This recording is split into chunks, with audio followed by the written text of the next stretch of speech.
ಮಹಾರಾಷ್ಟ್ರದಲ್ಲಿ ಭಾಷಾ ವಿವಾದ ಭುಗಿಲೆದ್ದಿದೆ. ರಾಜ್ ಠಾಕ್ರೆ ನೇತೃತ್ವದ ಮಹಾರಾಷ್ಟ್ರ ನವನಿರ್ಮಾಣ ಸೇನಾ ಸಂಘಟನೆಯ ಹಲವು ಕಾರ್ಯಕರ್ತರನ್ನ ಪೊಲೀಸರು ವಶಕ್ಕೆ ತೆಗೆದುಕೊಂಡಿದ್ದಾರೆ. ಮರಾಠಿಯೇತರರ ಪ್ರತಿಭಟನೆಗೆ ಪ್ರತಿಯಾಗಿ ಮೆರವಣಿಗೆ ನಡೆಸಲು ಥಾಣೆ ನಗರದ ಮೀರಾ ರೋಡ್ನಲ್ಲಿ ಸೇರಿದ್ದ ಎಂಎನ್ಎಸ್ ಕಾರ್ಯಕರ್ತರನ್ನ ಪೊಲೀಸರು ತಡೆದಿದ್ದಾರೆ. ಹಾಗಾದ್ರೆ ಮಹಾರಾಷ್ಟ್ರದಲ್ಲಿ ಭಾಷಾ ವಿವಾದ ಭುಗಿಲೇಳಲು ಏನು ಕಾರಣ? ಏನು ಅಂತ ಅಂದರೆ, ಮರಾಠಿ ಭಾಷೆ ಮಾತನಾಡದೇ ಇದ್ದದ್ದಕ್ಕೆ ಹೋಟೆಲ್ ಮಾಲೀಕರೊಬ್ಬರನ್ನ ಎಂಎನ್ಎಸ್ ಕಾರ್ಯಕರ್ತರು ಹೊಡೆದಿದ್ರು.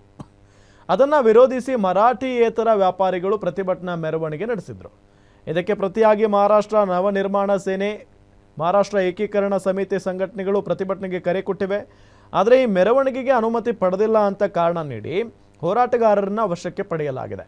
ಎಂಎನ್ಎಸ್ನ ಥಾಣೆ ಮತ್ತು ಫಾಲ್ಗರ್ ವಿಭಾಗದ ಮುಖ್ಯಸ್ಥ ಅವಿನಾಶ್ ಜಾಧವ್ರನ್ನ ಮುಂಜಾನೆ 3:30ಕ್ಕೆ ನಿವಾಸದಿಂದಲೇ ಕಸ್ಟಡಿಗೆ ಪಡೆಯಲಾಗಿದೆ.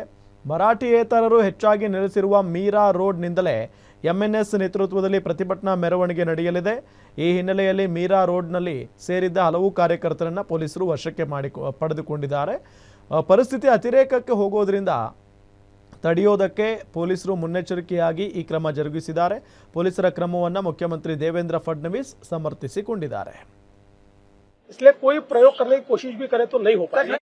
देखिए, महाराष्ट्र में किसी भी मोर्चे को इजाजत है, ये लोकतांत्रिक राज्य है।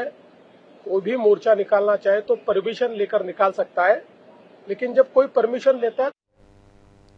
ಬಿಹಾರದಲ್ಲಿ ಚುನಾವಣೆ ಹತ್ತಿರವಾಗ್ತಾ ಇದ್ದಂತೆ ಮತಗಳಿಕೆ ಬೇಟೆಗೆ ಹಾಲಿ ಮುಖ್ಯಮಂತ್ರಿ ನಿತೀಶ್ ಕುಮಾರ್ ಮುಂದಾಗಿದ್ದಾರೆ. ಬಿಹಾರ ರಾಜ್ಯದ ಎಲ್ಲ ಸರ್ಕಾರಿ ಉದ್ಯೋಗಗಳಲ್ಲಿ ಮಹಿಳೆಯರಿಗೆ 35% ಮೀಸಲಾತಿಯನ್ನ ಸಿಎಂ ನಿತೀಶ್ ಕುಮಾರ್ ಘೋಷಿಸಿದ್ದಾರೆ. ಬಿಹಾರದ ಕಾಯಂ ನಿವಾಸಿಗಳಿಗೆ ಮಾತ್ರ ಇದು ಅನ್ವಯ ಆಗಲಿದೆ ಅಂತ ಷರತ್ತು ವಿಧಿಸಲಾಗಿದ್ದು, ಈ ಬಗ್ಗೆ ಎಕ್ಸ್ನಲ್ಲಿ ನಿತೀಶ್ ಕುಮಾರ್ ಪೋಸ್ಟ್ ಮಾಡಿದ್ದಾರೆ.